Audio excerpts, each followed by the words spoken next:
Hello, everyone. Welcome in. I hope this new year finds you well. We have a non-criminal update regarding Alexee Trevizo. Now, 2 days before Christmas, Alexee Trevizo found herself with a new court case from one TD Bank, opening a civil suit against her for unpaid debt and money owed. Now, I find this interesting for a few reasons. Number one, by all accounts, Alexee Trevizo is living at home, unwelcome on campus, so it's odd that she would be racking up debt when she doesn't have any real bills to pay, from what we know. To me, and this is speculation, my opinion, but to me, if someone is not having to pay bills and survive in the real world, so to speak, rather is living at home as a student, having debt stack up can maybe tell us a few things. It's possible Alexee Trevizo is unable to secure a job, and that would make sense. It seems like a big risk and a gamble if you were to hire Alexee Trevizo, not only because she is still facing murder charges, but even if someone didn't care about that for some reason or this case for some reason, it's clear that if people found out where Alexee worked, it would spread online and could possibly negatively impact a business. Therefore, I find her potentially unhireable. If we can establish that by all accounts, Alexee is living at home while completing college and is likely not working, that could indicate that she would be spending on wants, not needs, as most all basic needs would be met again by living at home with her family. And while we're on the subject of money, I would also like to point out that from what I've seen in the case records for the criminal case, there have not been exhaustive payments to attorneys. In fact, it's quite the opposite, and public defenders have been requested by Team Trevizo before the case was even appealed to the Supreme Court. So I truly do not believe that there is any legal debt being incurred. In fact, it's my personal opinion that a majority of the work being done on Alexee's case was done for free due to the potential policies and precedents it could advance if the defense's arguments succeed at the Supreme Court level. Again, that's just my opinion, but I haven't found any evidence that there have been payments made to all of these attorneys working on the case at this point. So from my perspective, it's not likely that there is a good reason for this debt. And I say good reason because we're going to get to number two here, which is going to premise on what it says about Alexee that debt is racking up while she's out on bond for murder. We must establish that someone having debt is not, in general, a valid representation of their overall character. People have debt for a multitude of reasons. Some people carry it strategically. Some people suffer a catastrophic event and maybe would have paid off the debt that they had, but can no longer do so. So debt itself, for most people, can be explained away. It can be innocent, and it just says that they're in debt. But if you are in debt and are accused of putting a baby in a trash bag and are out on bond for murder and asking for public defenders, now I'm starting to put it all together. Now, legally speaking, this debt almost 100% cannot and will not be used against Alexee in her criminal case.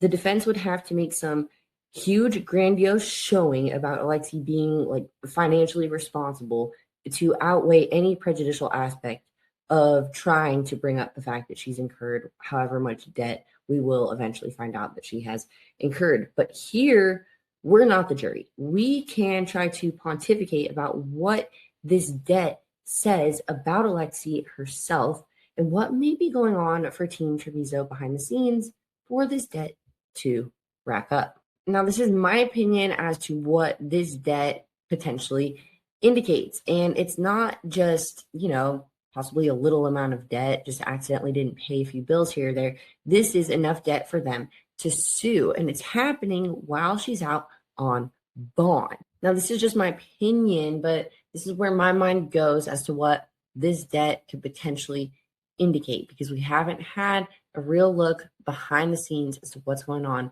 with Team Trevizo. But the alleged crime has to stem from some sort of avoidance of a fact, of a problem or an issue that Alexee Trevizo wanted to avoid. It is very hard for people to believe that Alexee Trevizo truly had no clue she was pregnant. Debt also somewhat comes from avoidance. avoiding bills until it culminates. So I guess what I'm trying to say is, does this show a repeated pattern of avoidance? I mean, it's hard for almost everyone, like I said, to believe that Alexee could have no clue she was pregnant. With baby kits and weight gain, it's most people's assumption, mine included, that Alexee was avoiding the reality of pregnancy. And this may be hard to understand because neonaticide is hard to wrap your head around anyway. Of course, it's hard to believe that someone could have no clue they're pregnant, and it's generally not the case. From the research that I've seen, it seems that because the denial of pregnancy is so strong, it's almost like this subconscious acceptance rather than a planned act that this baby, once born, will not remain alive, which is why you often see the method of killing as one that is opportunistic, not one that is, well planned. These are things such as suffocation, drowning, being left to the elements. Now, despite the unsophisticated planning of these deaths, it does not mean that they didn't either subconsciously or consciously accept that that would happen and be able to ignore for 9 months up until that pinnacle moment. So, what we must question here in Alexee's case, despite the potential subconscious acceptance or denial of what will befall baby Alex, is why, the underlying motive. What can even cause someone to be able to do that? And I've been somewhat on the opposite side of some of the chatter I've seen online. A lot of people seem to think it was Rosa, Alexee's mother's overbearing nature, that her disapproval for Alexee's potential pregnancy caused Alexee to do this out of fear. And I simply disagree based on the evidence we have. What I've often said is I believe the motive was Alexee wanting to keep her life how she believed it should be. And whether it's things that cost money to maintain a lifestyle or not accepting a baby, it's possible Alexee treats obstacles as things to be ignored, deferred, or erased, not confronted. Even if Rosa or anyone was disapproving of the idea of Alexee being pregnant, that motive loses steam when you realize many teens get pregnant and know their family will be disapproving. Eventually, they tell them or are honest when found to be pregnant, despite the disapproval. In my opinion, Alexee's course of action the night at the hospital goes beyond pressure to not have a baby and into something else, more sinister and detached, more in line with attempting to preserve a life at the cost of another. And how I see it, both debt and pregnancy have many reminders and warnings. I mean, if you miss a payment by a day, a week, a month, and beyond, you get a notification reminding you. And those reminders don't stop. If you miss a period and keep missing your period and gain weight only in your stomach and have movements of the baby, those are reminders and they don't stop. At any point, you can choose to deal with the issue constantly reminding you of its imminent exposure, unless you've potentially already decided it's not going to matter in the end. Now, for the debt, does that mean it's possible Alexee has subconsciously accepted that she's going somewhere she won't even be able to pay the debt, so it doesn't matter? Has she possibly accepted that she might be going to prison and believe that she can incur debt and ignore the warnings and get taken to court because her future is bleak anyways? The luck that Alexee had by still being accepted to her college despite the students wanting her off campus will likely not continue into the real world.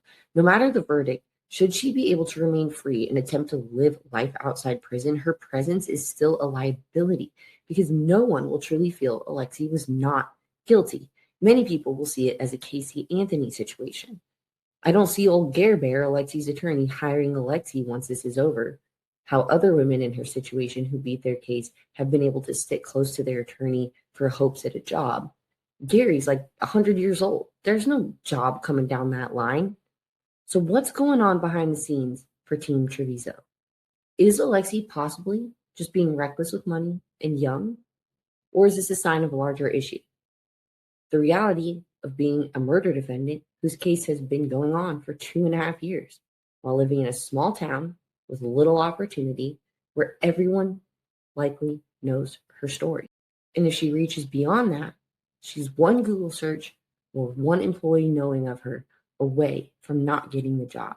The interesting thing is, whatever is being bought and ignored is catching up to her right as the clock is counting down for a decision from the Supreme Court on the evidence. It's been 4 months since oral argument took place, and it's about time for a decision to be made. As we have pointed out when breaking down the defense's strategy and choices for oral argument, they are jumping through hoops and asking for the sky to be changed to a new color. The defense may get lucky and get a couple of things thrown their way, but it's very unlikely that the state walks away with their hands tied how they were when the judge originally suppressed everything. So you would think Alexee learned her lesson about ignoring serious issues way back in January of 2023. But alas, it looks like another choice of hers is being forced to come to light via the court. Now, before I go, I just want to remind you that on January 27th, we will have the third memorial video for baby Alex. Thank you. Thank you so much if you made it this far in this video. If you have any comments, questions, or concerns, please leave them down below and I'll get back to you as soon as possible. And I do genuinely enjoy the conversation. If you're interested in following cases like the Alexee Trevizo case to trial, please subscribe as I'll be covering it all along the way with Legal Focus. It's your Friday. I'll see you in the next video. Goodbye.